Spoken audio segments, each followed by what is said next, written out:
Good morning. We start today with an update on a troubling story we first brought you earlier this month about medical errors in Canadian hospitals.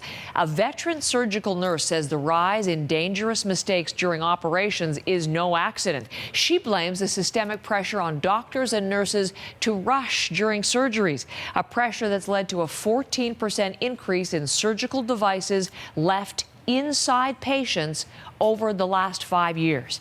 As Rosa Marcatelli reports in Go Public this morning, more people affected by those mistakes are now coming forward.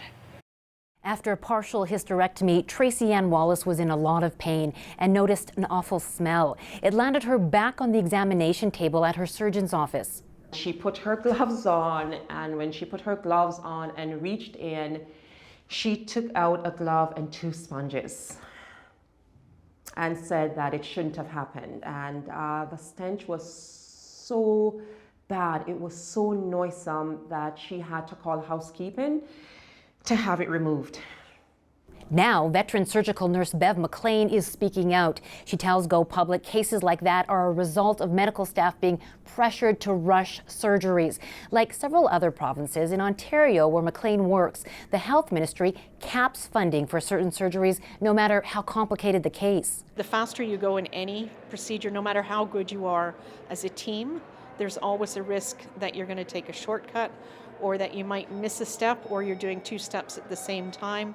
Medical objects left inside patients is considered a never event, meaning there are enough safety measures in place that it should never happen. Since 2011, surgical teams have been required to count medical equipment, everything from clamps to sponges after a procedure.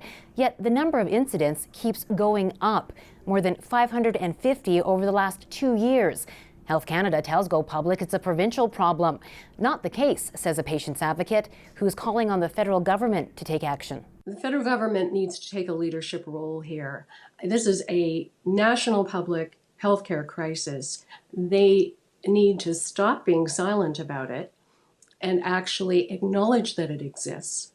Reach out to their provincial counterparts and make this an imperative. Finley wants to see a new independent body that would investigate medical mistakes to figure out why so many are happening and then release those results to the public.